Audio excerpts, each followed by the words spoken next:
Hello friends, स्वागत है आपका सिलेक्शन ऑडिट में। दोस्तों, प्रतिदिन हम आपके लिए जीएस का एक नया प्रैक्टिस सेट लेकर आते हैं और पिछले दोस्त 2-3 क्लास से हम आपको प्रीवियस ईयर क्वेश्चन सॉल्व करा रहे हैं और वो भी दोस्त प्रीवियस ईयर क्वेश्चन आपका बीपीएससी टीआरई 3 में पूछे हुए क्वेश्चन को सॉल्व कराते हैं। तो आज का हमारा दोस्त वीडियो बहुत ही महत्वपूर्ण होने वाला है, क्योंकि दोस्त कुछ फैक्ट के बारे में बताएंगे जो कि ये सच्चाई दोस्त आपको यूट्यूब पे कहीं नहीं मिलेगा।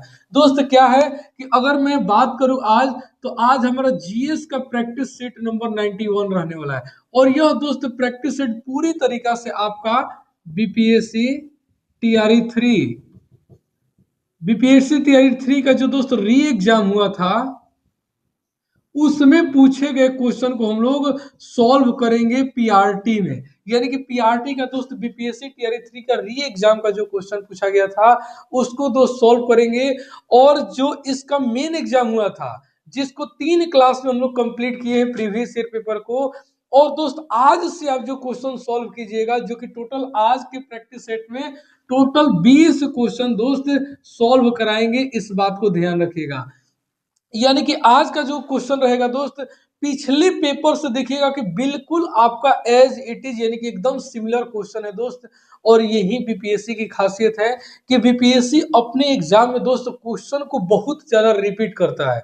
यानी कि उसी क्वेश्चन के पैटर्न पे दोस्त दूसरा क्वेश्चन, यानी कि जो आपका टीआरई 1 में क्वेश्चन आया दोस्त, उसी प्रकार से आपका टीआरई 3 में आया, और जो टीआरई 3 में आया री एग्जाम में भी दोस्त उसी प्रकार से आया। और अभी जो आपका टीआरई 4 एग्जाम होने वाला है इसमें भी दोस्त 99% चांस है कि इसी टाइप से, बिल्कुल दोस्त उसी टॉपिक से, उसी टाइप से आपका क्वेश्चन आने वाला है। ठीक है, ध्यान रखिएगा। यानी कि जो टीआरई 3 का मेन एग्जाम हुआ था उसके ऑप्शन को दोस्त री एग्जाम में क्वेश्चन बना लिया है। टीआरई 3 के री एग्जाम के क्वेश्चन को वहां दोस्त ऑप्शन बना लिया गया था। और ऐसे बहुत सारे क्वेश्चन है जिसको दोस्त आपको प्रूफ के माध्यम से बताएंगे। तो ध्यान रखिएगा, आज का सारा क्वेश्चन यानी कि जितने 1 से 20 तक क्वेश्चन सॉल्व कराएंगे, बिल्कुल विस्तार से, हर ऑप्शन के एक्सप्लेनेशन के साथ उस टॉपिक को विस्तार तरीके से समझाने की कोशिश करेंगे। वीडियो के अंत तक जरूर बने रहिएगा। अगर आप पहली बार आए तो चैनल को लाइक सब्सक्राइब जरूर कीजिएगा। तो चलिए आज का पहला क्वेश्चन स्टार्ट करते हैं, जो कि आपके स्क्रीन पे दोस्त दिखेगा। फटाफट कमेंट करके आंसर जरूर बताइएगा। वीडियो तो दोस्त ऑफलाइन रहेगा लेकिन कमेंट करके। तो पहला क्वेश्चन है दोस्त, जनरल स्टडी का सबसे पहला ही क्वेश्चन है, यानी 31 नंबर, कि भूकंप की तीव्रता का मापन किस मशीन द्वारा किया जाता है। दोस्त एनसीईआरटी का एग्जैक्ट दोस्त ये साइंस में दिया हुआ है, आप देख सकते हैं। बिल्कुल सारा क्वेश्चन का दोस्त प्रूफ भी बताऊंगा कि कहां कहां से क्वेश्चन बीपीएससी ने पूछा है। बिल्कुल आंसर ए बिल्कुल सही होगा दोस्त, ध्यान रखिएगा, सिस्मोग्राफ। आपको दोस्त इस क्वेश्चन से सिर्फ 3 फैक्ट बताऊंगा, याद रखिएगा, कभी नहीं भूलिएगा। यानी कि दोस्त पृथ्वी पर भूकंप के दौरान पृथ्वी की सतह पर होने वाले कंपन को मापने के लिए जिस मशीन का इस्तेमाल किया जाता है वह मशीन है दोस्त आपका सिस्मोग्राफ। ध्यान रखिएगा, यह दोस्त क्या है, मशीन है, यह दोस्त यंत्र है। ठीक है, यानी कि पृथ्वी पे दोस्त कंपन हुआ तो ये दोस्त हम लोगों को पता नहीं चलेगा। दोस्त भूकंप अगर ज्यादा उसका रहेगा तीव्रता तब जाके पता चलता है, नहीं तो दोस्त अगर थोड़ा बहुत कंपन हुआ तो हम लोग को पता नहीं चलता है। लेकिन दोस्त एक ऐसा मशीन है, यंत्र है, जिसका नाम है सिस्मोग्राफ। इस मशीन के मदद से अगर पृथ्वी के सतह पर या अंदर या समुद्र में या कहीं भी दोस्त थोड़ा सा भी हलचल हुआ तो दोस्त यह मशीन उसको माप लेता है कि पृथ्वी के अंदर कंपन हुआ है या पृथ्वी के सतह पर कंपन हुआ है, और इसी को सिस्मोग्राफ कहते हैं। लेकिन दोस्त इस कंपन, यह जो कंपन हुआ कितना तेज कंपन हुआ, इसकी तीव्रता कितनी थी, इसको मापने के लिए दोस्त रिएक्टर स्केल होता है, इस बात को ध्यान रखिएगा। यानी कि मापने के लिए दोस्त रिएक्टर स्केल होता है। यानी कि इस भूकंप की तीव्रता को किसमें मापते हैं, अगर दोस्त क्वेश्चन ये पूछ लिया तो आंसर आपका रिएक्टर स्केल हो गया। लेकिन अगर दोस्त मशीन की बात करें, यंत्र की बात करें, तो आंसर दोस्त सिस्मोग्राफ होगा। ध्यान रखिएगा कि यहाँ भी पीएससी गलती तो नहीं किया है। अगर दोस्त गलती से ये ऑप्शन आपको कहीं मिल जाए तो ध्यान रखिएगा, अगर मशीन की बात कर रहा है तो दोस्त सिस्मोग्राफ टिक करके आ जाइएगा, एनसीईआरटी में आपको दिख रहा होगा। अगर दोस्त भूकंप की तीव्रता को या भूकंप के कंपन को किस में मापा जाता है तो दोस्त आंसर होगा रिएक्टर स्केल। ध्यान रखिएगा। अगर दोस्त बाकी ऑप्शन पे मैं चर्चा करूं तो आपका है दोस्त बैरोमीटर। पूरा दोस्त होता है ना कि बाल का खाल, हर क्वेश्चन का दोस्त इतने बेहतरीन तरीका से बता देंगे कि क्वेश्चन नहीं छूटेगा, आपका रिपीटेड क्वेश्चन है। ध्यान रखिएगा, बैरोमीटर, तो एक है दोस्त आपका मैनोमीटर। मैनोमीटर, तो दोस्त अगर बैरोमीटर की बात करें तो यह वायुमंडलीय दाब, वायुमंडलीय दाब को यानी कि एटमॉस्फेरिक प्रेशर को मापने के लिए दोस्त बैरोमीटर का इस्तेमाल किया जाता है। अगर दोस्त मैनोमीटर की बात करें तो मैनोमीटर आपका हो गया तरल या दोस्त गैस। तरल या गैस के अंदर के दोस्त जो दाब होता है, इसको मापने के लिए, दबाव को मापने के लिए आपका इस्तेमाल किया जाता है मैनोमीटर का। ध्यान रखिएगा, चाहे लिक्विड की बात करें या गैस के दबाव की बात करें तो दोस्त उसको मैनोमीटर में मापा जाता है। बैरोमीटर दोस्त वायुमंडलीय दाब का। और एक दोस्त मैं बता दूं, हाइड्रोमीटर होता है और एक हाइग्रोमीटर होता है। इसमें बहुत लोग कंफ्यूज करते हैं। एक होता है दोस्त हाइड्रोमीटर और एक होता है दोस्त हाइग्रोमीटर। दोनों में दोस्त ध्यान रखिएगा, जो हाइड्रोमीटर होता है दोस्त, यह द्रव का आपेक्षिक घनत्व के लिए होता है। किसके लिए दोस्त? तो द्रव के आपेक्षिक घनत्व के लिए। अगर हाइग्रोमीटर की बात करें तो हाइग्रोमीटर आपका होता है वायुमंडलीय आर्द्रता को मापने के लिए, यानी कि ह्यूमिडिटी को मापने के लिए, नमी को मापने के लिए हमारे वायुमंडल का। ध्यान रखिएगा, अगर आर्द्रता की, नमी की, ह्यूमिडिटी की बात करें तो दोस्त हाइग्रोमीटर होगा। अगर हाइड्रोमीटर कहे तो द्रव का आपेक्षिक घनत्व। इसमें थोड़ा सा कंफ्यूजन होता है, ध्यान रखिएगा। एक दोस्त मैं आपको पीछे कई क्लासों में एक मैं बताया हूं, गैल्वेनोमीटर। जितने दोस्त मेरे वीडियो को रेगुलर देखते हैं दोस्त, ये नहीं भी मैं बताया हूं तो लगभग आज तक 90 प्रैक्टिस सेट में दोस्त, 91 प्रैक्टिस सेट में 10 बार बताया हूं। पिछले ही प्रैक्टिस सेट आपका बीपीएससी का जो था उसमें भी बताया था, और ये क्वेश्चन आज आया हुआ है आपका री एग्जाम में। ध्यान रखिएगा, गैल्वेनोमीटर यानी कि किसी भी विद्युत परिपथ के अंदर थोड़ी सी भी मात्रा में अगर विद्युत धारा है तो उसका दोस्त पता लगाने के लिए, उसकी दिशा को पता लगाने के लिए गैल्वेनोमीटर का इस्तेमाल किया जाता है। ध्यान रखिएगा। तो एक क्वेश्चन का दोस्त इतना एक्सप्लेनेशन। चलिए अगले क्वेश्चन पे चलते हैं दोस्त, और उस क्वेश्चन को भी बहुत विस्तार तरीके से समझते हैं ताकि उससे एक भी क्वेश्चन आपका न छूटे। अगला क्वेश्चन जो कि आपके स्क्रीन पे दिख रहा होगा, आंसर दीजिए। अब देखिए दोस्त, अगला क्वेश्चन जो कि 32 नंबर क्वेश्चन है कि वायु में ऑक्सीजन का प्रतिशत है। भला दोस्त ये आपको टीआरई का पूछने वाला क्वेश्चन है। कितना आसान क्वेश्चन है दोस्त कि हमारे वायुमंडल में ऑक्सीजन का मात्रा पूछा है। दोस्त जब हम 6-7 क्लास में, 5th क्लास में पढ़ते थे, उसी समय से दोस्त हमें पता है कि वायुमंडल में अगर ऑक्सीजन की बात करें तो ऑक्सीजन है दोस्त 21%। अगर दोस्त नाइट्रोजन की बात करें तो सबसे ज्यादा दोस्त आपका नाइट्रोजन होता है 78%। इसके बाद दोस्त अगर बाकी 1% में सब है दोस्त, जिसमें तीसरे नंबर पर आता है दोस्त आर्गन। ध्यान रखिएगा, आर्गन की बात करें तो 0.93% है। और एक इंपॉर्टेंट है दोस्त आपका carbon dioxide gas. Carbon dioxide gas की बात करें दोस्त तो यह आपका 0.04% है। बाकी दोस्त बहुत माइनर है, 0.001% है, कोई 0.022% है, उस प्रकार से। लेकिन ये चारों दोस्त इंपॉर्टेंट है, थोड़ा सा ध्यान रखिएगा। अगर वायुमंडल में ऑक्सीजन की बात करें तो 21%, एग्जैक्ट तो 21 नहीं होता है दोस्त, पॉइंट में थोड़ा बहुत कमी रहता है। लेकिन दोस्त कहीं भी आज तक ऑप्शन जो दिया है कोई भी एग्जाम में 21% ही दिया है। नाइट्रोजन की बात करें दोस्त, तो वायुमंडल में सबसे अधिक आपका नाइट्रोजन गैस है, इस बात को ध्यान रखिएगा। इसके बाद दोस्त आर्गन आता है 0.93%, ध्यान रखिएगा। कार्बन डाइऑक्साइड की बात करें तो 0.04। ये दोस्त टीआरई का पूछा हुआ क्वेश्चन है, मेहनत कीजिए दोस्त, टीआरई 4 में इस पर सिलेक्शन पक्का होगा, यकीन मानिए। क्लास से जरूर जुड़िए। चलिए अगला क्वेश्चन लगाते हैं दोस्त। अगला क्वेश्चन है दोस्त आपका कि वायुमंडल की किस परत में हवाई जहाज उड़ता है। कई बार क्वेश्चन पूछ लिया दोस्त, घुमा घुमा के टीआरई क्वेश्चन पूछता है। टीआरई 1 में क्वेश्चन पूछा हुआ था दोस्त, मुझे याद है कि हवाई जहाज के लिए सबसे अनुकूलित परत कौन सा है। कहीं कहीं दोस्त क्वेश्चन पूछता है कि सारी मौसमी घटनाएं किस परत में होती है, यानी कि जितने जीव मंडल है दोस्त वह किस परत में रहते हैं। ये आपका टीआरई का क्वेश्चन है, और इसमें भी दोस्त दिया हुआ है कि वायुमंडल की किस परत में हवाई जहाज उड़ता है।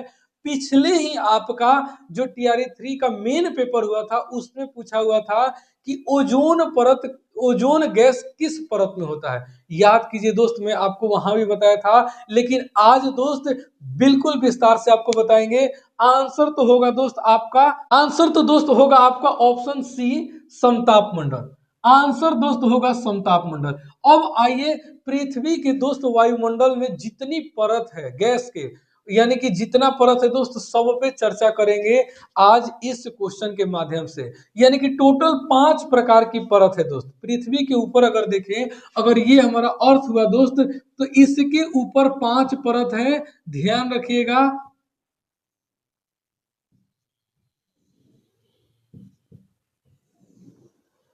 ये टोटल 5 परत है, और पांचों परत के बारे में दोस्त पूछेंगे। अगर आपसे क्वेश्चन पूछे कि सबसे पहली परत, यानी कि सबसे निचली परत, दो क्वेश्चन पूछ सकता है कि दोस्त इस वायुमंडल का सबसे निचली परत कौन है, तो दोस्त होगा क्षोभ मंडल। एक नंबर पर। आइए इसके बारे में सारा पॉइंट आपको मैं बता दे रहा हूं मैं।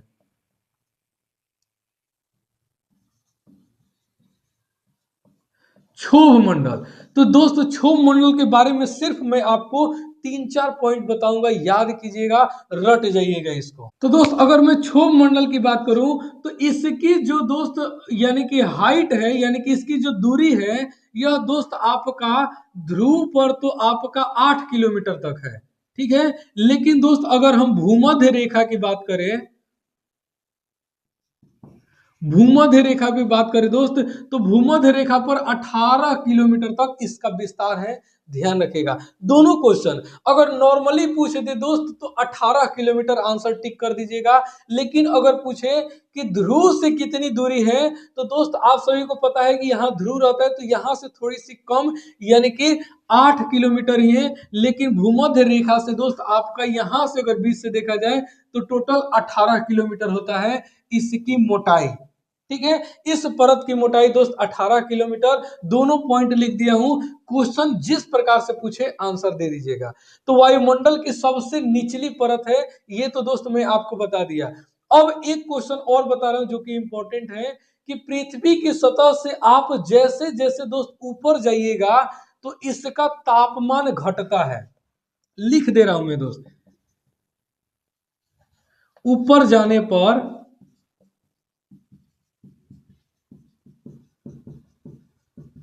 तापमान घटता है, ठीक है। ध्यान रखिएगा, जैसे जैसे ऊपर जाइएगा तापमान घटेगा। और यह दोस्त तापमान किस दर से घटता है, तो 1 किलोमीटर पर 6.5 डिग्री सेल्सियस कमी आती है, इस बात को ध्यान रखिएगा। यानी कि दोस्त अगर पृथ्वी के सतह पर आपका मान के चलिए कि 20 डिग्री सेल्सियस है, उससे दोस्त आप 1000 मीटर, 1000 मीटर दोस्त ऊपर जाइएगा तो 20 डिग्री नहीं रहेगा दोस्त, 6.5 डिग्री माइनस कर दीजिए, उतना टेम्परेचर रहेगा। किसी भी स्टेशन पे जाइएगा दोस्त, तो देखिएगा कि स्टेशन के नाम के नीचे लिखा रहता है समुद्र तल से इतनी ऊंचाई। तो दोस्त ध्यान रखिएगा, उतना यानी कि समुद्र तल पर अगर 30 डिग्री टेम्परेचर है, अगर दोस्त उसकी ऊंचाई 2 किलोमीटर है, वहां से 2000 मीटर है, तो सीधे 13 डिग्री सेल्सियस घटा दीजिएगा, वहां उस जगह का तापमान होगा, इस बात को ध्यान रखिएगा। ये वाला पॉइंट जरूर याद रखिएगा कि 1 किलोमीटर या 1000 मीटर ऊपर जाने पे 6.5 डिग्री टेम्परेचर कम हो जाएगा। ये दोस्त किस में, तो आपका क्षोभ मंडल में, जो कि वायुमंडल की निचली परत होती है। सभी मौसमी घटनाएं, यही लिख दे रहा हूं मैं दोस्त, मौसमी घटनाएं इसी मंडल में होती है। बहुत ज्यादा इंपॉर्टेंट है दोस्त, इसीलिए सारा पॉइंट लिखवा रहा हूं। यानी कि जितनी भी मौसमी घटनाएं होती है, जैसे बिजली का कड़कना, बादल का बनना, बारिश होना, जितना भी सब कुछ होता है दोस्त मौसम से संबंधित, ये सब दोस्त आपका क्षोभ मंडल में होता है। इसके परत ना कहीं बादल बनता है, ना कहीं बारिश होता है, ना कहीं बिजली कड़कता है, ध्यान रखिएगा। ये दोस्त किसमें, क्षोभ मंडल में। और यह दोस्त जो परत है आपका, यह वायुमंडल का लगभग 75% यह अकेले द्रव्यमान है। कितना दोस्त, 75% द्रव्यमान है वायुमंडल का। बहुत इंपॉर्टेंट है, ध्यान रखिएगा। पूछेगा कि क्षोभ मंडल अपने पूरे वायुमंडल का कितना प्रतिशत द्रव्यमान लिए हुआ है, तो दोस्त ध्यान रखिएगा 75%। और इस क्षोभ मंडल से सारा पॉइंट लिखवा दिया हूं। आज के बाद क्षोभ मंडल से एक भी क्वेश्चन नहीं छूटेगा दोस्त। समय थोड़ा सा लगेगा, नहीं लगेगा दोस्त समय, 40 से 50 मिनट में मैं आपको 20 क्वेश्चन सॉल्व कराऊंगा। अब दोस्त अगला मैं बात कर रहा हूं आपका, दूसरे नंबर पर है समताप मंडल। इसका भी बहुत ज्यादा इंपॉर्टेंस है। आइए एक एक करके चर्चा कर लेते हैं। अगर दोस्तों मैं दूसरे परत की बात करूं, तो दूसरा परत है आपका समताप मंडल। सब परत दोस्त इंपॉर्टेंट है और हर परत से क्वेश्चन पूछता है। समताप मंडल की दोस्त मैं बात करूं, तो यह पृथ्वी के निचले से दूसरे स्थान पर आता है। और इसकी आपकी ऊंचाई या मोटाई जो भी कहे, तो 18 से 50 किलोमीटर। कितना दोस्त, 18 से 50 किलोमीटर इसकी दूरी है, इसकी ऊंचाई है, इसकी मोटाई है। ठीक है, ध्यान रखिएगा। 18 किलोमीटर तक दोस्त कौन था, क्षोभ मंडल। 18 से ऊपर 50 किलोमीटर तक आप जाइएगा पृथ्वी से, तो दोस्त आप समताप मंडल में रहिएगा, इस बात को ध्यान रखिएगा। और मौसमी घटनाओं से मुक्त होता है। मौसम से दोस्त क्या रहता है, या मुक्त रहता है। यहाँ कोई मौसमी घटनाएं नहीं होती है। इसीलिए दोस्त हवाई जहाज हो या विमान हो, हवाई जहाज या दोस्त अगर मैं विमान की बात करूं, तो विमान को उड़ने के लिए सबसे अनुकूल परत जो है दोस्त, समताप मंडल है। क्यों, क्योंकि इसका टेम्परेचर भी दोस्त अच्छा रहता है, यहाँ कोई मौसमी घटनाएं भी नहीं होती है। इसीलिए दोस्त हवाई जहाज को उड़ने के लिए सबसे उपयुक्त या अनुकूल परत आपका दूसरे नंबर का, जो कि समताप मंडल है। ठीक है, याद रखेगा।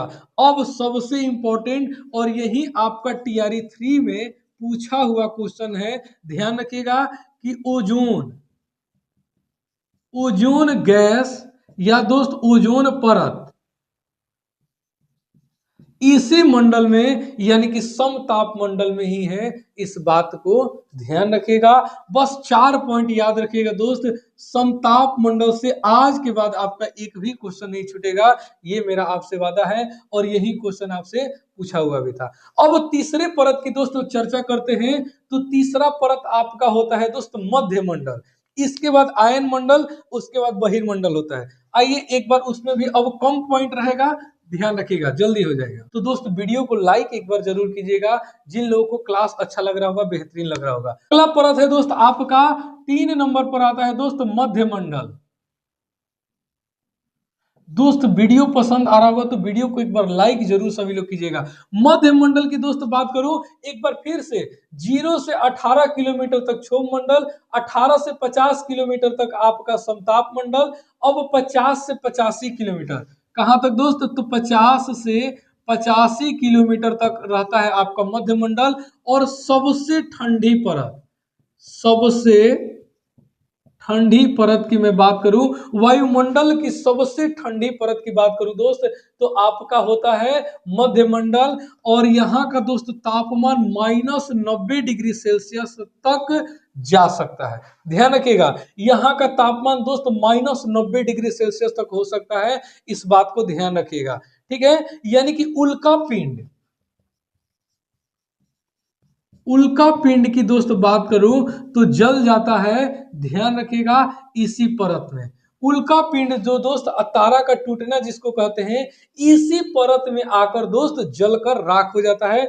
ध्यान रखिएगा, पूछेगा दोस्त कि उल्का पिंड वायुमंडल के किस परत में पूर्ण रूप से जल जाता है, तो दोस्त ध्यान रखिएगा, आंसर मध्य मंडल होगा। इसमें भी 4 पॉइंट याद रखिएगा, आपकी एग्जाम दोस्त यानी कि आपका सिलेक्शन कहीं नहीं जाने वाला है, इस बात को ध्यान रखिएगा। अगला दोस्त पढ़ लेते हैं आयन मंडल, खत्म ही कर देते हैं दोस्त। ये छठवीं सातवीं क्लास का एनसीईआरटी का है। चलिए बिल्कुल फटाफट दोस्त, बिल्कुल विलंब नहीं करना है। ऑफलाइन क्लास चल रहा है दोस्त, कोई कमेंट नहीं, सिर्फ ऑनली क्लास चल रहा है, ध्यान रखिएगा। अगला दोस्त है आपका आयन मंडल।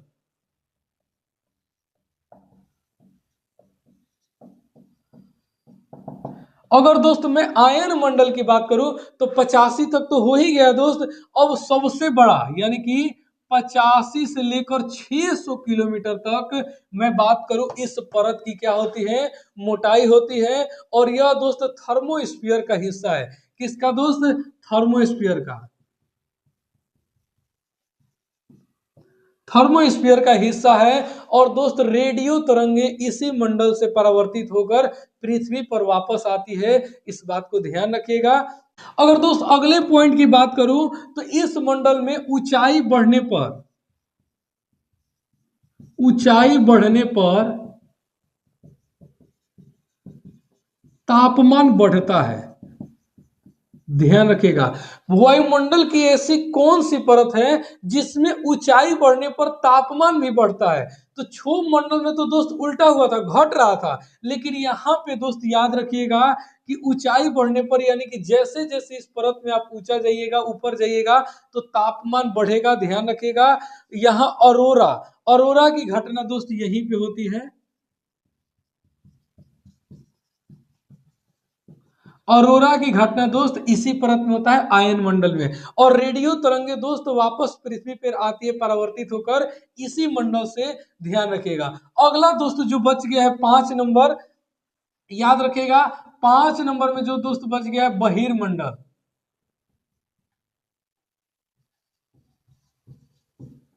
बहिर्मंडल यानी कि बहिर्मंडल की दोस्त मैं बात करूं तो 600 से लेकर और 10,000 किलोमीटर तक। कहां से दोस्त, 600 से लेकर 10,000 किलोमीटर तक इसकी इस परत की मोटाई है। और जितने भी सैटेलाइट होते हैं, जितने भी दोस्त कृत्रिम उपग्रह,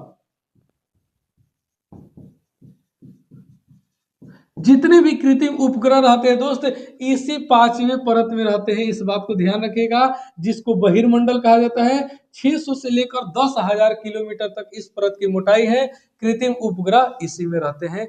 तो इस क्वेश्चन का दोस्त बिल्कुल विस्तार से पढ़ लिए, कहीं भी पढ़ने की आपको आवश्यकता नहीं है। अगला क्वेश्चन है दोस्त जो कि 34 नंबर क्वेश्चन है, पर्यावरण के लिए सबसे खतरा है, बहुत आसान क्वेश्चन है दोस्त, फसल वृद्धि। अच्छा खुद सोचिए दोस्त, फसल वृद्धि हमारे पर्यावरण के लिए कैसे नुकसानदायक हो सकते हैं। पादप की वृद्धि यानी कि पादपों का वही दोस्त पौधे का वृद्धि हो गया, ये भी नहीं होगा दोस्त, बिल्कुल ऑप्शन सी, जनसंख्या वृद्धि।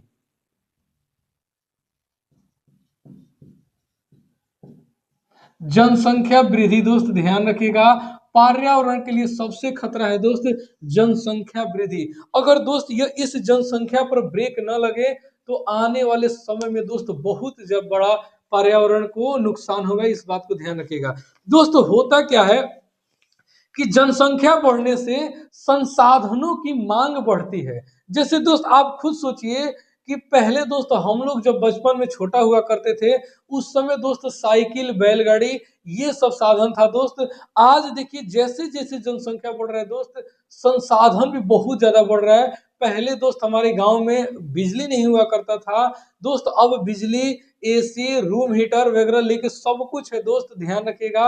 और ये कहीं ना कहीं दोस्त पर्यावरण को नुकसान पहुंचा रहा है। जितना भी दोस्त आपका रेफ्रिजरेटर हो गया यानी कि जिसको हम फ्रिज बोलते हैं, उससे दोस्त क्लोरोफ्लोरोकार्बन बहुत खतरनाक गैसें निकलती है, जो कि पर्यावरण के लिए नुकसानदायक है। एसी से दोस्त हो गया, या बहुत सारा इलेक्ट्रॉनिक सामान हो गया जिससे दोस्त निकल रहा है। और ये दोस्त इतना संख्या बढ़ाने की जरूरत कब पड़ी, क्योंकि दोस्त जनसंख्या बढ़ रहा है, इसी वजह से यह सब चीज हो रहा है। यानी कि जो दोस्त पहले खेत हुआ करता था, वहां पे दोस्त एक शहर बसा हुआ है, एक गांव बसा हुआ है, घर बना हुआ है। तो कहीं ना कहीं दोस्त पेड़ों की कटाई हो रही है, रोड का चौड़ीकरण देख रहे हैं दोस्त। आखिर रोडों का चौड़ीकरण क्यों हो रहा है दोस्त? क्योंकि जनसंख्या बढ़ गई है, वाहन बढ़ गया है, साधन बढ़ गया है। तो दोस्त ट्रैफिक से बचने के लिए, जाम से बचने के लिए रोड को चौड़ा करना पड़ेगा, पेड़ को काटना पड़ेगा। तो सबसे मेन कारण दोस्त अगर देखा जाए पर्यावरण को नुकसान का, तो जनसंख्या वृद्धि है, इसके अलावा दोस्त और कुछ नहीं है। इस बात को ध्यान रखिएगा, ऑप्शन सी बिल्कुल सही है। अगला क्वेश्चन देखते हैं दोस्त, जो कि बहुत ही इंपॉर्टेंट क्वेश्चन है। सहारा किस प्रकार का रेगिस्तान है? एनसीईआरटी क्लास 7 ज्योग्राफी का दोस्त यहाँ आपको प्रूफ भी मैं दिखाऊंगा। सहारा रेगिस्तान के बारे में बिल्कुल विस्तार से दिया हुआ है कि सहारा रेगिस्तान के चारों तरफ टोटल कितने देश है, सारे देश का नाम लिखा हुआ है, और टीआरई में क्वेश्चन पूछा हुआ भी है। तो ध्यान रखिएगा, सहारा दोस्त गर्म रेगिस्तान है। दो प्रकार के रेगिस्तान होते हैं दोस्त, एक आपका हो गया, एक दो प्रकार के आपका रेगिस्तान होता है दोस्त। एक आपका होता है गर्म रेगिस्तान। गर्म रेगिस्तान में दोस्त ध्यान रखिएगा कि दिन का तापमान, अगर दोस्त कोई भी गर्म रेगिस्तान है, तो यहाँ के दिन के तापमान की मैं दोस्त बात करूं, तो 30 डिग्री सेल्सियस से 50 डिग्री सेल्सियस तक हो सकता है। इस बात को ध्यान रखिएगा, ठीक है। अगर दोस्त मैं बात करूं कि रात में क्या होता है, कि यहाँ पे रात में तापमान अचानक से गिर जाता है, इसी को दोस्त गर्म रेगिस्तान कहा जाता है, ध्यान रखिएगा। और इसका सबसे जीता जागता और सबसे बड़ा रेगिस्तान आपका गर्म रेगिस्तान है, सहारा का रेगिस्तान। अगर मैं बात करूं सहारा, सहारा रेगिस्तान दोस्त, तो सहारा रेगिस्तान उत्तरी अफ्रीका में है। कहाँ है दोस्त? नॉर्थ अफ्रीका में है। इस बात को ध्यान रखिएगा, उत्तरी अफ्रीका में है, जो कि दुनिया का सबसे बड़ा गर्म रेगिस्तान है, ठीक है। इसके अलावा दोस्त मैं बात करूं आटाकामा, आटाकामा रेगिस्तान। आटाकामा रेगिस्तान दोस्त, ये भी एक प्रकार का गर्म रेगिस्तान है, और यह दोस्त दक्षिणी अमेरिका में है। कहाँ है दोस्त? तो साउथ अमेरिका में है, ठीक है। ध्यान रखिएगा, सहारा रेगिस्तान जो कि दुनिया का सबसे बड़ा रेगिस्तान है, आपका नॉर्थ अफ्रीका में है, ठीक है। अगर अटकामा मरुस्थल की बात करें दोस्त, तो यह आपका दक्षिणी अमेरिका में स्थित है। और दोस्त मैं बात करूं कि भारत में गर्म रेगिस्तान एक ही है दोस्त, थार रेगिस्तान, जो कि कहाँ है दोस्त? तो आपका राजस्थान में है, और कुछ हिस्सा दोस्त आपका पाकिस्तान में है। इस बात को ध्यान रखिएगा। और दोस्त अरावली पर्वत के कारण ही यह दोस्त अरावली पर्वत की एक तरफ है। अगर दोस्त जिस प्रकार से भी अरावली पर्वत को काटने की बात की जा रही है, तो दोस्त ध्यान रखिएगा कि जिस दिन अरावली पर्वत को साफ किया गया, तो यह दोस्त थार रेगिस्तान दिल्ली तक पहुंच जाएगा दोस्त, यूपी के कई राज्यों तक आ जाएगा यह थार रेगिस्तान, धीरे धीरे, ऐसा नहीं एक ही दिन में। तो ध्यान रखिएगा, यानी कि थार रेगिस्तान जो कि भारत में स्थित है, राजस्थान में, और कुछ हिस्सा इसका पाकिस्तान में है। एक और है दोस्त, नाम नहीं याद आ रहा है, हाँ बिल्कुल, कालाहारी, कालाहारी रेगिस्तान। यह दोस्त कहाँ स्थित है? तो कालाहारी रेगिस्तान की बात करूं दोस्त, तो साउथ अफ्रीका में है। कहाँ है दोस्त? साउथ अफ्रीका में है, साउथ अफ्रीका में ही है दोस्त कालाहारी। तो ध्यान रखिएगा, गर्म रेगिस्तान की बात करें तो सहारा, अटकामा, थार और कालाहारी, चार याद रखिएगा। चार गर्म रेगिस्तान है मुख्य रूप से, याद रखिएगा, इंपॉर्टेंट है, सिर्फ जगह का नाम याद रखिएगा, ठीक है। अब आइए दोस्त मैं बात करूं ठंडा रेगिस्तान का। ठंडा रेगिस्तान क्या होता है दोस्त? तो यहाँ पे बर्फबारी होता है, दिन और रात का तापमान दोनों जगह दोस्त फ्रीजिंग पॉइंट यानी कि 0 डिग्री से कम होता है। यानी कि यहाँ का तापमान दोस्त होता है, जितने भी ठंडे रेगिस्तान है, ठीक है, तो ठंडे रेगिस्तान का दोस्त तापमान 0 डिग्री से कम होता है। अगर दोस्त मैं बात करूं ठंडे रेगिस्तान का, तो दोस्त एक आता है गोबी रेगिस्तान। कौन है दोस्त? गोबी रेगिस्तान है, जो कि एक प्रकार का ठंडा रेगिस्तान है, और यह स्थित है दोस्त चीन और मंगोलिया में।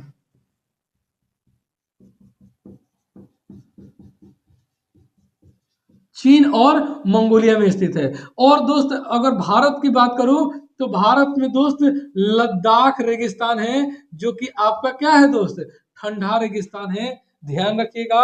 और यह एनसीईआरटी के बुक में इसके बारे में बिल्कुल विस्तार से दिया हुआ है। तो दो आपका ठंडा रेगिस्तान है, याद रखिएगा, इंपॉर्टेंट यही दोनों है। गोबी रेगिस्तान जो कि चीन और मंगोलिया में स्थित है, लद्दाख दोस्त भारत में स्थित है। तो इस क्वेश्चन से दोस्त इतना ज्यादा विस्तार से बहुत जरूरी था, क्योंकि दोस्त इस बार सहारा पूछा है, हो सकता है अगली बार अटकामा पूछ ले, या हो सकता है अगली बार दोस्त गोबी रेगिस्तान पूछ ले कि आप ये बताइए कि गोबी रेगिस्तान किस प्रकार का रेगिस्तान है या कहाँ स्थित है, पूछ सकता है दोस्त, इस बात को ध्यान रखिएगा। अगले क्वेश्चन की दोस्त मैं बात करूं 36 नंबर कि स्वच्छ भारत मिशन कब प्रारंभ हुआ। बहुत इंपॉर्टेंट मिशन है दोस्त, और यह आपका एनसीईआरटी के ज्योग्राफी के क्लास 7 से ही पूछा गया है। यानी कि दोस्त अगर मैं क्लास 7 ज्योग्राफी की बात करूं तो इस, अगर मैं प्रीवियस ईयर की बात करूं तो इससे तो 7 से 8 क्वेश्चन आपका सिर्फ इस एक पतले बुक एनसीईआरटी 7 क्लास की ज्योग्राफी से पूछा है। देख लीजिए दोस्त, सारा प्रूफ दिखा रहा हूं, चाहे सहारा रेगिस्तान हो या स्वच्छ भारत मिशन हो या वायु में ऑक्सीजन की मात्रा हो, सब दोस्त इसी बुक से पूछा गया। आगे आने वाले और भी क्वेश्चन मैं आपको दिखाऊंगा, तो ध्यान रखिएगा दोस्त। अगर मैं बात करूं स्वच्छ भारत मिशन, इसके बारे में जान लेते हैं दोस्त। तो इसकी शुरुआत हुई दोस्त 2 अक्टूबर 2014 को। किसके द्वारा दोस्त, तो आपके प्रधानमंत्री थे उस समय, अभी भी है, नरेंद्र मोदी, यानी कि माननीय प्रधानमंत्री नरेंद्र मोदी के द्वारा दोस्त इसकी शुरुआत की गई 2 अक्टूबर 2014 को। स्वच्छ भारत मिशन आखिर क्यों स्टार्ट किया गया, तो इसका दोस्त उद्देश्य क्या था, तो ध्यान रखिएगा। अगर मैं उद्देश्य की बात करूं, कुछ भी पूछ सकता है दोस्त, उद्देश्य की बात करूं तो ओडीएफ मुक्त, ध्यान रखिएगा, यानी कि खुले में शौच मुक्त भारत को बनाना। यानी कि जितना भी गांव है दोस्त, उस सभी गांवों को, पूरे भारत के सभी गांवों को खुले में शौच मुक्त बनाना, इसका टारगेट रखा गया। और कब तक अचीव रखा गया दोस्त, कि इस टारगेट को कब तक पूरा किया जाए, तो उन्होंने कहा कि अगली बार जब हम 150वीं जयंती मनाएंगे गांधी जी का, यानी कि 2 अक्टूबर 2019 को, इस दिन तक दोस्त ओडीएफ मुक्त भारत हो जाना चाहिए, इस बात को ध्यान रखिएगा। और इस मिशन को सफल भी बनाया गया, यानी कि यह एक सफल मिशन थी, इस बात को ध्यान रखिएगा। 2 अक्टूबर यानी कि गांधी जी की जयंती 2014 में जब मनाया गया, उस समय दोस्त इस मिशन की शुरुआत हुई माननीय प्रधानमंत्री नरेंद्र मोदी के द्वारा। उद्देश्य रखा गया कि गांव के जितने भी गांव हैं सबको खुले में शौच मुक्त रखा किया जाए। 150वीं जयंती 2 अक्टूबर 2019 तक इसको अचीव किया जाए, और किया भी गया। अब इसका दोस्त 2.0 3.0 ऐसे करके इसका आगे लॉन्च हो रहा है, इस बात को ध्यान रखिएगा। लेकिन जो क्वेश्चन पूछा है उसका आंसर यही होगा, और उस क्वेश्चन से संबंधित इतना सारा व्याख्या याद रखिएगा। चलिए अगले क्वेश्चन पे चलते हैं, बहुत इंपॉर्टेंट। और ये भी क्वेश्चन दोस्त, जो मैं अगला क्वेश्चन बताऊंगा, ये भी आपका एनसीईआरटी क्लास 7 की ही बुक में एज इट इज दिया हुआ है, ध्यान रखिएगा। बिल्कुल, तो अगला क्वेश्चन है दोस्त आपका 37 नंबर क्वेश्चन कि गंगा नदी के तट पर स्थित है। और दोस्त ये भी क्वेश्चन आपका लिया गया है, आपका में बुक बहुत ज्यादा इंपॉर्टेंट दोस्त, पता नहीं क्यों इसी बुक से सारा क्वेश्चन सेट किया है बीपीएससी ने, जो आपका री एग्जाम या बीपीएससी टीआरई 3 का एग्जाम हुआ। यानी कि दोस्त क्लास 7 की ज्योग्राफी का किताब है, और इसमें देखिए दोस्त, यह अगर पेज नंबर की बात करूं तो दोस्त पेज नंबर है 62, और इसी में दोनों क्वेश्चन है, यानी कि आपका 36 नंबर और 37 नंबर। यहाँ दोस्त बॉक्स बना के दिया हुआ है कि भारत के प्रधानमंत्री ने 2 अक्टूबर 2014 को स्वच्छ भारत मिशन का शुभारंभ किया। स्क्रीन पे दोस्त मैं शेयर कर दूंगा अगर नहीं दिख रहा होगा तो। और दोस्त जस्ट इसके बगल में, मतलब कि दोस्त जस्ट बगल में ही दिया हुआ है कि गंगा के मैदान के कई बड़े शहर एवं कस्बे स्थित है। गंगा के मैदान में, गंगा किनारे इलाहाबाद, कानपुर, वाराणसी, लखनऊ, पटना एवं कोलकाता जैसे 10 लाख से अधिक आबादी वाले शहर गंगा नदी के तट पर स्थित है। तो दोस्त अगर हम एनसीईआरटी की बात करें तो एनसीईआरटी के हिसाब से दोस्त आपका आंसर हो जाएगा उपयुक्त में से एक से अधिक। ध्यान से सुनिएगा। अगर एनसीईआरटी की बात करें दोस्त, तो गंगा नदी के किनारे बसे आपका कलकत्ता भी होगा और प्रयागराज भी होगा। लेकिन दोस्त इसका आंसर प्रयागराज ही होगा, इस बात को ध्यान रखिएगा, क्योंकि यहाँ पे गंगा ब्रह्मपुत्र के मैदानी के कई बड़े शहर दिए हुए हैं। तो हुगली नदी के किनारे बसा हुआ है कोलकाता। तो दोस्त मैं इसको स्क्रीन पे शेयर कर रहा हूँ। इसमें थोड़ा सा मुझे भी कंफ्यूजन है कि आखिर इसका एग्जैक्ट आंसर होना क्या चाहिए। आंसर तो दोस्त प्रयागराज होना चाहिए, लेकिन एनसीईआरटी आपका कोलकाता भी दिया हुआ है। तो इस पे एक बार किसी और दिन चर्चा कर लेंगे, ध्यान रखिएगा। अगले क्वेश्चन पे चलते हैं, जो कि इंपॉर्टेंट क्वेश्चन है। चलिए दोस्त, अगला क्वेश्चन है दोस्त 38 नंबर क्वेश्चन, कि ऊर्जा का गैर परंपरागत स्रोत है। और सेम क्वेश्चन दोस्त आपका यानी कि सेम टीआरई 3 के ही पेपर में आया हुआ था, जो कि मैं पिछले क्लास में सॉल्व कराया था, जो कि मेन पेपर था, ये री एग्जाम वाला है। तो दोस्त मैं इस क्वेश्चन के प्रूफ की बात करूं, तो देखिए दोस्त आपका बुक है क्लास 8 का ज्योग्राफी, और इसके दोस्त 33 नंबर पेज पे बिल्कुल स्पष्ट दिया हुआ है, हाईलाइट करके आपको यहाँ पे मैं प्रूफ दिखा दिया हूँ। देख लीजिए दोस्त, वहीं पे स्पष्ट लिखा हुआ है कि ऊर्जा के अगर मैं दोस्त गैर परंपरागत, या दोस्त इसी को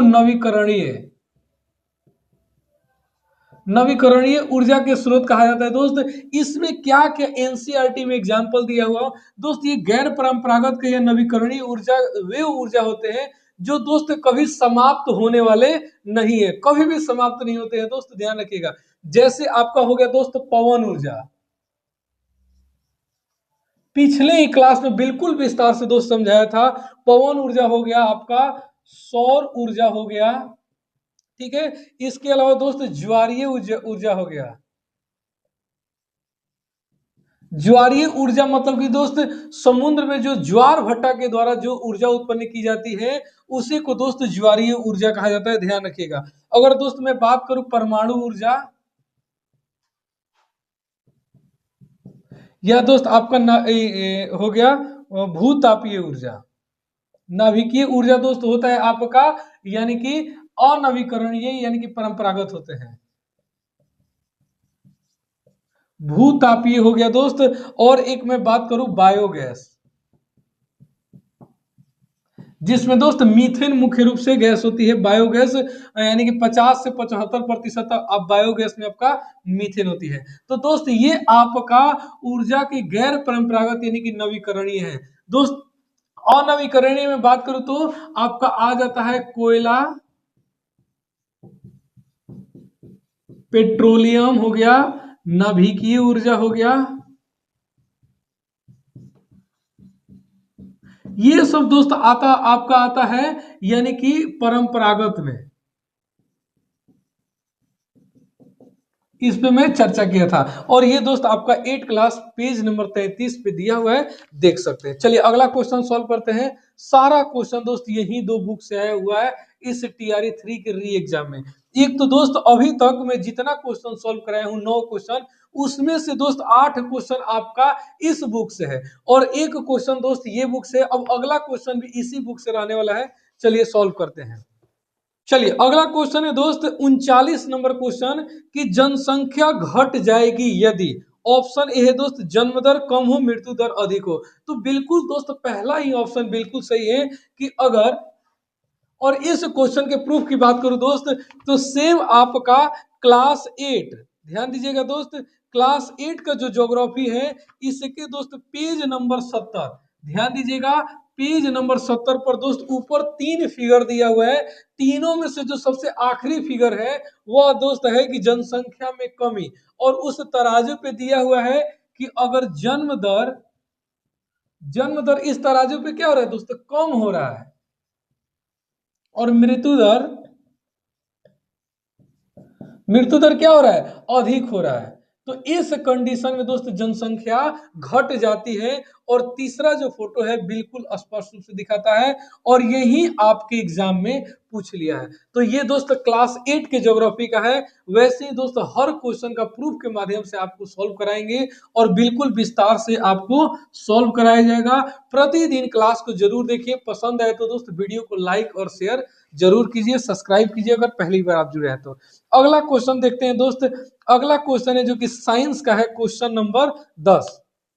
अगला क्वेश्चन है दोस्त, क्वेश्चन नंबर है आपका 40 नंबर क्वेश्चन कि निम्नलिखित में से किस प्रकार के प्रदूषण से पीलिया रोग फैलता है। और इस क्वेश्चन की दोस्त मैं बात करूं तो देखिए बुक है दोस्त आपका क्लास 8 का साइंस, और पेज नंबर की मैं बात करूं दोस्त, पेज नंबर 24 पे ये इसका फोटो मैं यहाँ पे शेयर किया हूं मैं, देखिएगा दोस्त।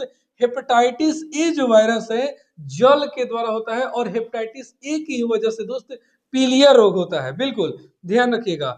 तो ये दोस्त आपका पेज नंबर 24 में इसका बिल्कुल स्पष्ट रूप से आंसर दिया हुआ है। क्या होता है दोस्त, तो देखिए जल के द्वारा जो बीमारी फैलती है या दूषित भोजन से जो बीमारी फैलती है उसमें दोस्त आपका आता है पीलिया। और पीलिया दोस्त क्या होता है, पीलिया में ब्लड में बिलिरुबिन के स्तर बढ़ने से, यानी कि जो पीलिया बीमारी होता है इसमें क्या होता है दोस्त कि ब्लड में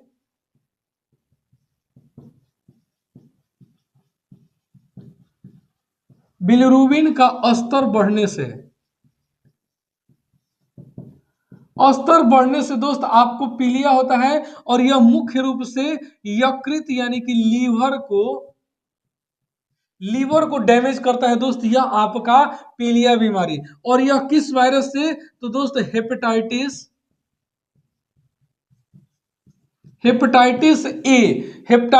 ए वायरस की वजह से दोस्त आपका पीलिया बीमारी होता है, जो कि ब्लड में बिलिरुबिन का स्तर बढ़ने से होता है। और यह यकृत यानी कि लीवर को नुकसान पहुंचाता है, ध्यान रखिएगा। और यह हेपेटाइटिस ए दोस्त यानी कि अगर आप दूषित पानी, यहां लिख दे रहा हूं मैं तो दोस्त, दूषित पानी या दूषित भोजन,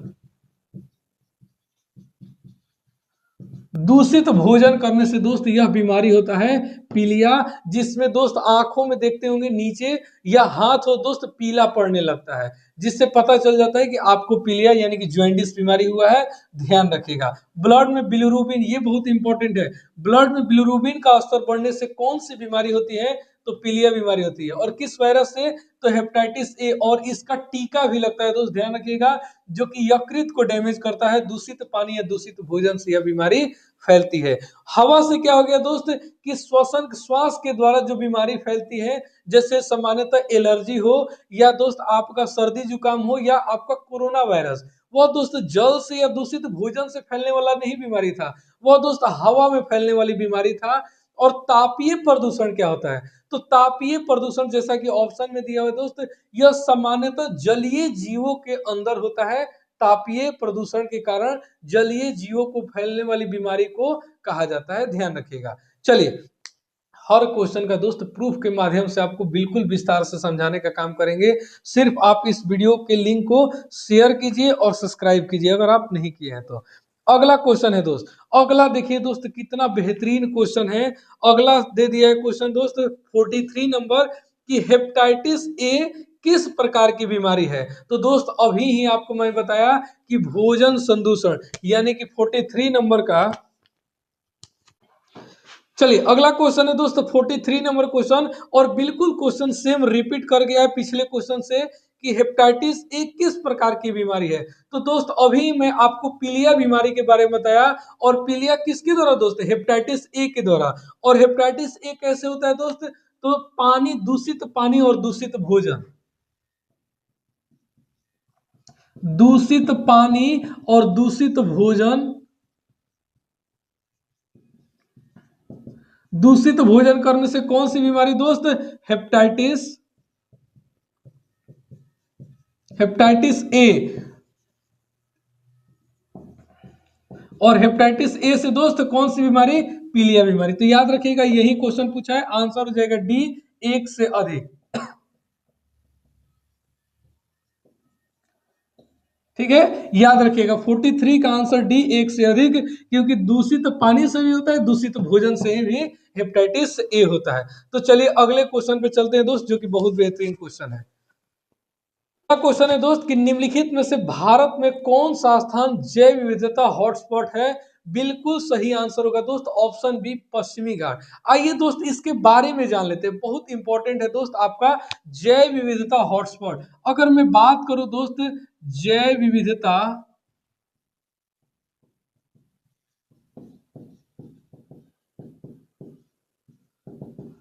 जैव विविधता हॉटस्पॉट, तो ध्यान रखिएगा दोस्त इसका मतलब हुआ जैव विविधता हॉटस्पॉट यानी कि बायोडाइवर्सिटी हॉटस्पॉट, वह क्षेत्र जहां जैव विविधताएं बहुत अधिक हो, यानी कि स्थानीय प्रजाति, यानी कि वहां की दोस्त जो लोकल प्रजातियां है वहां से वो समृद्ध हो वह क्षेत्र, या दोस्त वहां मानवीय हस्तक्षेप के कारण खतरे में हो, उसी को दोस्त जैव विविधता हॉटस्पॉट कहा जाता है।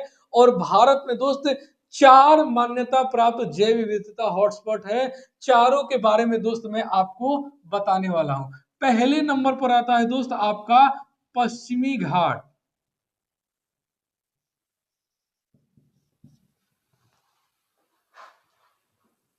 पहले नंबर पर आता है दोस्त आपका पश्चिमी घाट। अगर पश्चिमी घाट की बात करूं तो दोस्त भारत में मान्यता प्राप्त यह पहला जैव विविधता हॉटस्पॉट क्षेत्र है पश्चिमी घाट, और इसका विस्तार है दोस्त महाराष्ट्र से लेकर केरल तक। कहा दोस्त महाराष्ट्र से लेके आपका केरल तक इसका विस्तार है इस पश्चिमी घाट का, जो कि जैव विविधता हॉटस्पॉट में दोस्त नंबर 1 पे आता है भारत में, ध्यान रखिएगा। अगर दूसरे नंबर पे मैं दोस्त बात करूं तो हिमालय, हिमालय भी दोस्त ध्यान रखिएगा जैव विविधता हॉटस्पॉट में आता है जो कि मान्यता प्राप्त है। अगर दोस्त तीसरे नंबर की मैं बात करूं तो तीसरे नंबर पर आता है इंडो वर्मा क्षेत्र।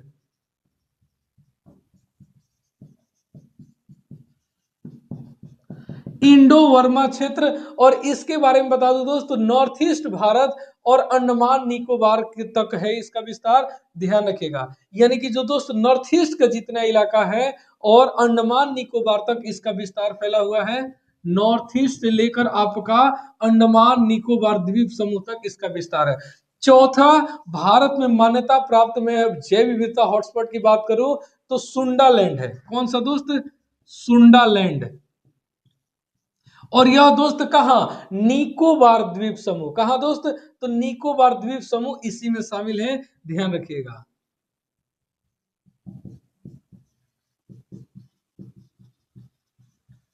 निकोबार द्वीप समूह, यानी कि दोस्त जैव विविधता हॉटस्पॉट मान्यता प्राप्त भारत में 4 जैव विविधता हॉटस्पॉट है। पहला नंबर है दोस्त पश्चिमी घाट, जो कि महाराष्ट्र से लेकर केरल तक इसका विस्तार है। हिमालय के दोस्त पता ही है। तीसरे नंबर पर आता है दोस्त इंडो वर्मा क्षेत्र, जो कि नॉर्थ ईस्ट से लेकर अंडमान निकोबार तक इसका विस्तार है। चौथा दोस्त मैं बात करूं तो सुंडालैंड, जो कि निकोबार द्वीप समूह का हिस्सा है, इस बात को ध्यान रखिएगा। अगर दोस्त में एक ऑप्शन में दिया हुआ है आपका अरावली, तो दोस्त आइए अरावली के बारे में दोस्त कुछ पॉइंट जान लेते हैं। क्वेश्चन थोड़ी देर के लिए मैं हटा रहा हूं, इंपॉर्टेंट है दोस्त। क्यों? क्योंकि अभी दोस्त मुद्दा चल रहा है अरावली पर्वत का। जैसा कि कोर्ट ने बोला है कि दोस्त अगर 100 मीटर से कम ऊंचाई का जो पहाड़ है उसको नष्ट करने के लिए, तो दोस्त इस के मैं बात बताऊं अरावली पर्वतमाला का, तो दुनिया का सबसे पुराना वलित पर्वत श्रृंखला दोस्त कौन है? अरावली पर्वत श्रृंखला ही है, जो कि हमारे देश भारत में गुजरात के, ध्यान रखिएगा, कहां से दोस्त? तो गुजरात के पालनपुर है।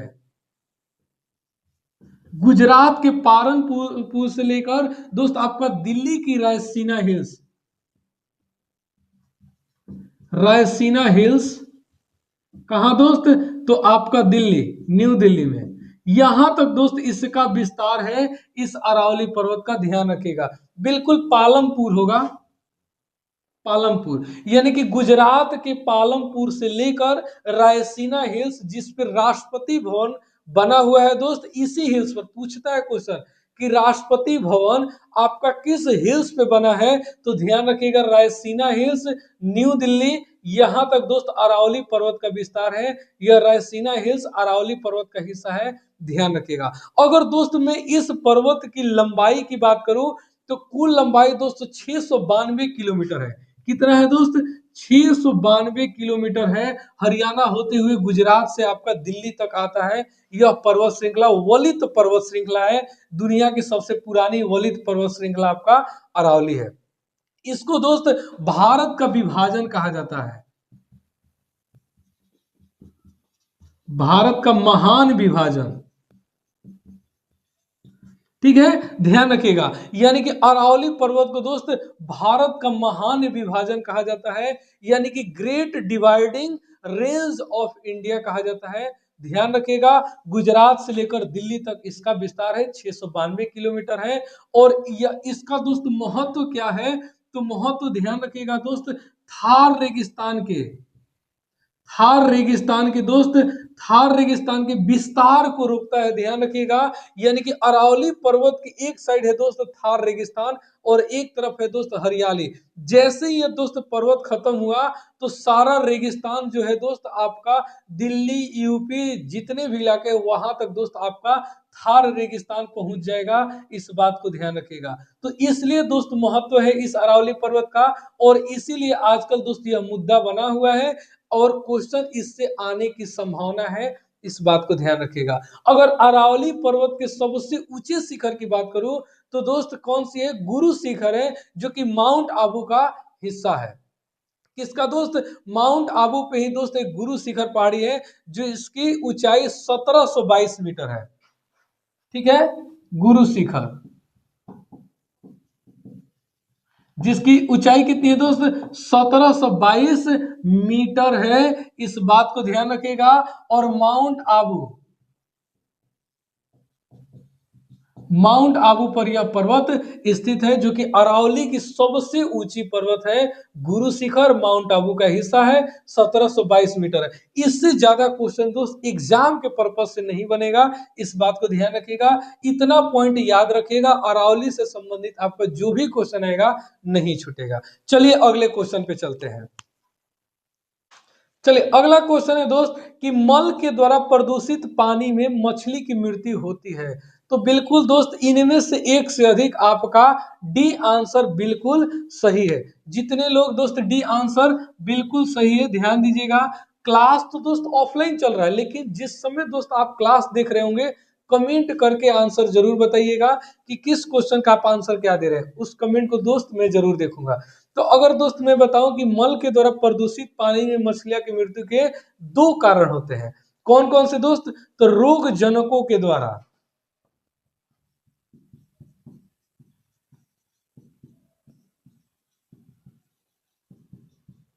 दूसरा आपका कारण होता है गलफड़ों का बंद होना।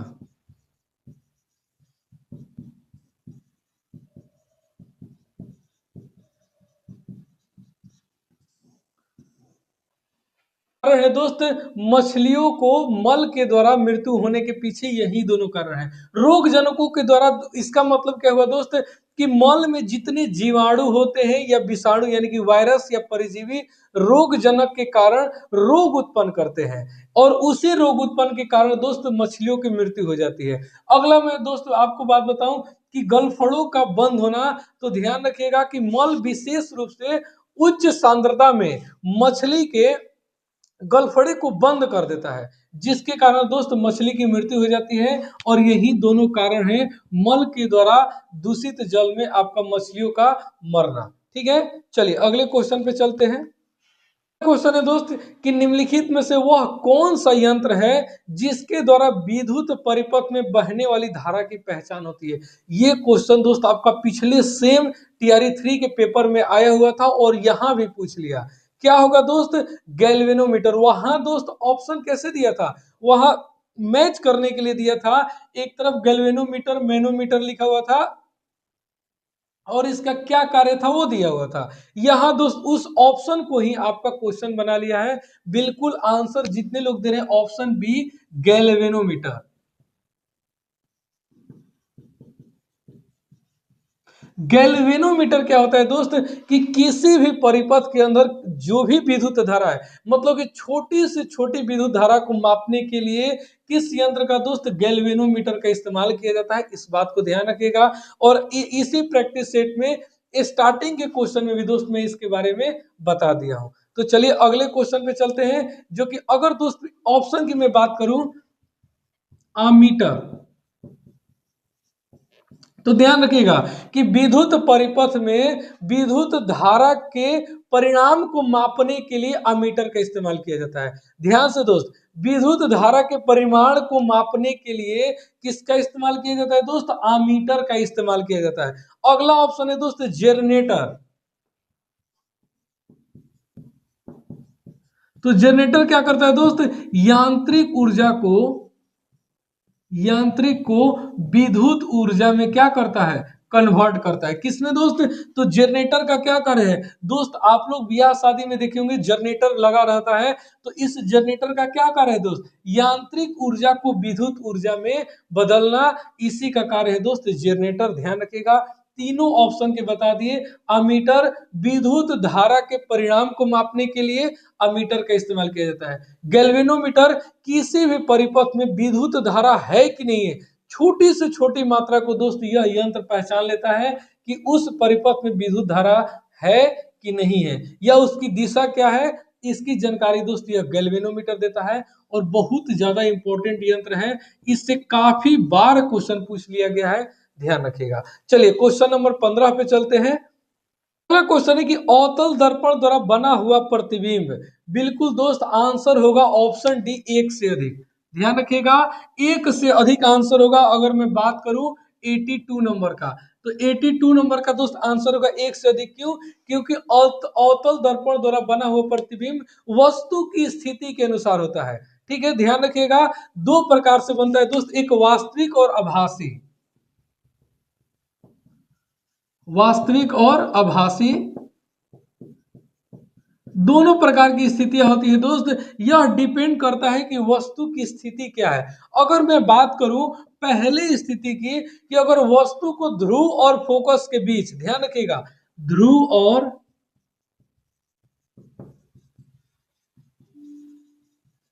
अगर वस्तु को दोस्तों ध्रुव और फोकस के बीच रखा जाए, तो जो बनने वाला प्रतिबिंब होगा आभासी और सीधा होगा।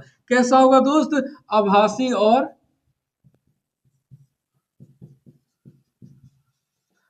सीधा होगा। दूसरा कंडीशन होता है दोस्त कि यदि वस्तु को फोकस पर रखा जाए, किस पे दोस्त? फोकस पर, या फोकस से परे रखा जाए, तो इस कंडीशन में जो दोस्त प्रतिबिंब बनेगा वह हमेशा वास्तविक और उल्टा होगा। ध्यान रखिएगा, कैसा दोस्त? वास्तविक और क्या होगा? उल्टा होगा। तो यही दो स्थिति होता है दोस्त, ध्यान रखिएगा। इसीलिए आपका आंसर डी हो गया। क्या? कि यदि वस्तु को ध्रुव और फोकस के बीच रखा जाए, तो बनने वाला प्रतिबिंब हमेशा आभासी और सीधा होगा। यदि वस्तु को फोकस पर या फोकस से दूर रखा जाए, तो बनने वाला प्रतिबिंब हमेशा वास्तविक और उल्टा होगा। इस बात को ध्यान रखिएगा, यही दो कंडीशन होता है अवतल दर्पण के केस में। चलिए अगले क्वेश्चन पे चलते हैं, जो कि बहुत ही इंपॉर्टेंट क्वेश्चन है।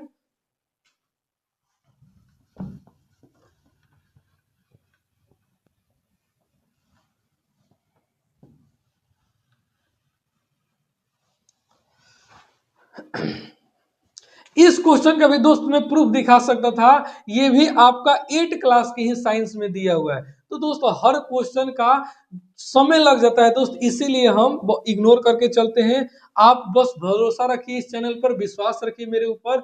बाकी दोस्त कहीं से भी एक प्रकार से झूठ या ऐसा कुछ नहीं बताया जाता है। अगला क्वेश्चन चलिए लगाते हैं। क्वेश्चन नंबर है दोस्त 86 नंबर की, निम्नलिखित में से कौन सा द्वितीयक प्रदूषक है? तो दोस्त आंसर होगा इसका, द्वितीयक प्रदूषक की बात करूं तो कोई नहीं आंसर होगा, यानी कि ऑप्शन ई होगा। आंसर क्या होगा दोस्त? ऑप्शन ई होगा। क्यों होगा दोस्त? तो आइए मैं आपको प्राथमिक प्रदूषक और द्वितीय प्रदूषक दोनों के बारे में दोस्त मैं बता दूं। अगर मैं बात करूं दोस्त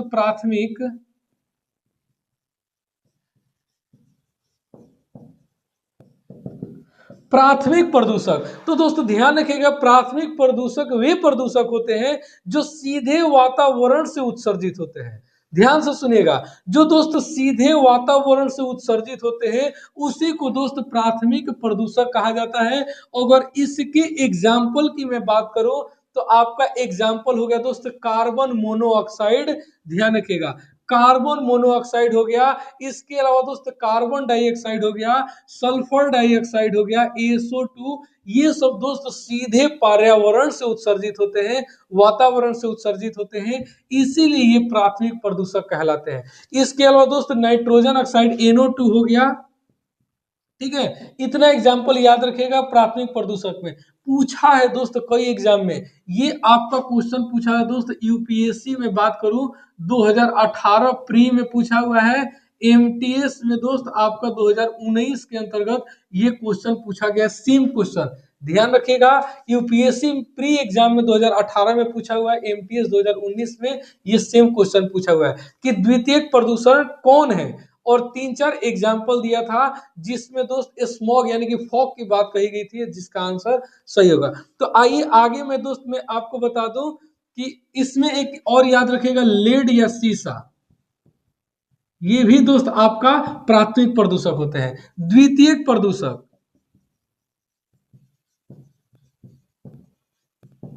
द्वितीयक प्रदूषक क्या होता है दोस्त कि वे प्रदूषक जो प्राथमिक प्रदूषक या अन्य पदार्थों के साथ रासायनिक प्रतिक्रिया करके, ध्यान से सुनिएगा, द्वितीयक प्रदूषक के अंतर्गत वे प्रदूषक आते हैं जो या तो प्राथमिक प्रदूषक यानी कि कार्बन मोनोऑक्साइड हो गया, कार्बन डाइऑक्साइड, SO2, NO2 या लेड, इनसे या अन्य पदार्थों के साथ रासायनिक प्रतिक्रिया करके उत्पन्न करते हैं, उसी को दोस्त द्वितीयक प्रदूषक कहा जाता है। इसमें आता है दोस्त आपका ओजोन। अगर मैं इसके एग्जाम्पल की बात करूं तो आपका हो गया ओजोन, हो गया स्मॉग, हो गया सबसे इंपॉर्टेंट दोस्त स्मॉग, और यही क्वेश्चन पूछा गया था यूपीएससी में और एमटीएस में कि स्मॉग जो है प्राथमिक प्रदूषक है कि द्वितीयक प्रदूषक है, ध्यान रखिएगा, जिसको धूम कोहरा भी कहा जाता है। इसके अलावा दोस्त आपका H2SO4 जो कि अम्लीय वर्षा का मुख्य कारण है दोस्त, जो कि सल्फर डाइऑक्साइड ऑक्सीजन के साथ यानी कि कार्बन डाइऑक्साइड साथ प्रतिक्रिया करके आपका बनाता है H2SO4, और यह दोस्त आपका द्वितीयक प्रदूषक के अंतर्गत आता है, ध्यान रखिएगा। प्राथमिक प्रदूषक और द्वितीयक प्रदूषक दोनों के एग्जाम्पल याद रखिएगा, ठीक है। चलिए अगले क्वेश्चन पे चलते हैं। 98 नंबर क्वेश्चन है दोस्त कि भारत की सबसे लंबी सिंचाई नहर कौन सी है। ये भी दोस्त क्वेश्चन रिपीटेड क्वेश्चन है 98, ध्यान रखिएगा 98 का आंसर होगा दोस्त ऑप्शन ए, और यह भी दोस्त रिपीटेड क्वेश्चन है, जस्ट सेम एग्जाम में टीआरई 3 के पीआरटी के ही एग्जाम में यह क्वेश्चन रिपीट कर गया है, ठीक है। अगर दोस्त मैं बात करूं,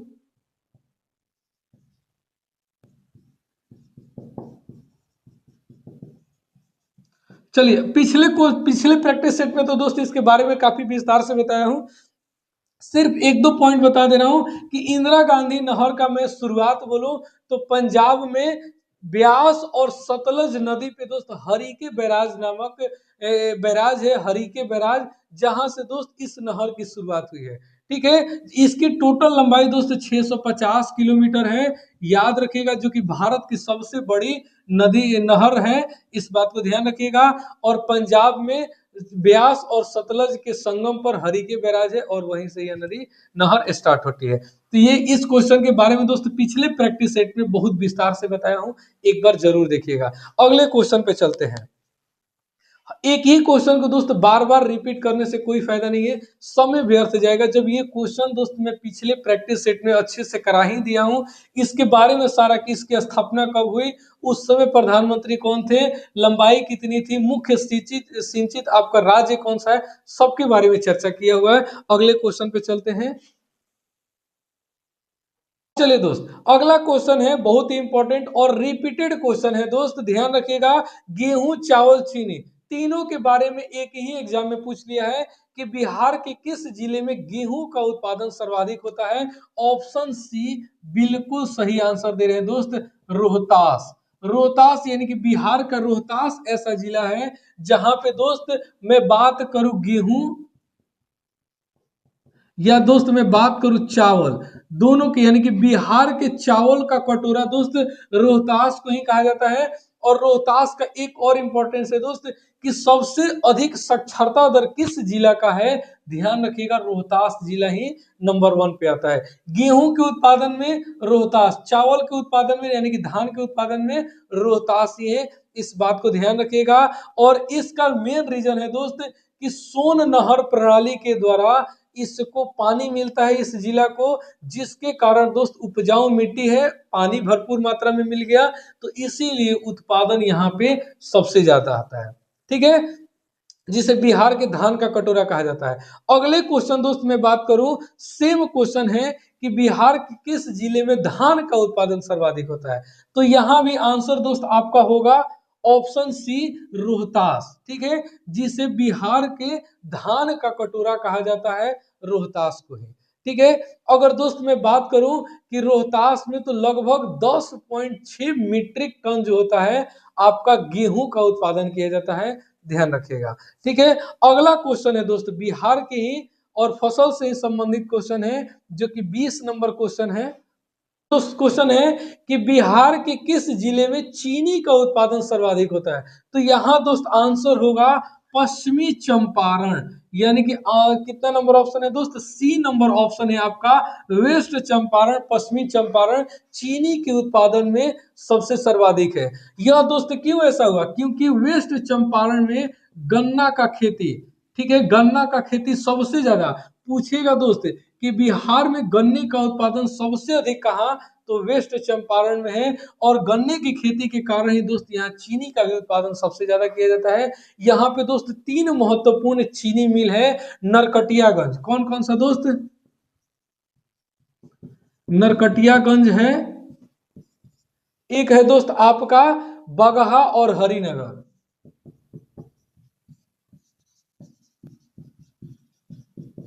ये दोस्त 3 चीनी मिल है, कहाँ दोस्त, वेस्ट चंपारण में है। और चीनी मिल के पीछे रीजन है दोस्त, क्योंकि यहाँ गन्ना का उत्पादन सबसे ज्यादा किया जाता है। ध्यान रखिएगा, नरकटियागंज, बगहा और हरिनगर।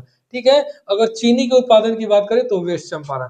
तो देखिए दोस्त, बिहार के फसल के बारे में सेम एग्जाम में रिपीटेड एकदम लाइन टू लाइन दोस्त क्वेश्चन दे दिया गया है। गेहूं के उत्पादन में बिहार का कौन सा जिला, चावल के उत्पादन में कौन सा जिला, चीनी के उत्पादन में कौन जिला। तो दोस्त अगर इस प्रकार के आपको क्वेश्चन चाहिए बिहार स्पेशल, ध्यान से सुनिएगा, अगर दोस्त आपको बिहार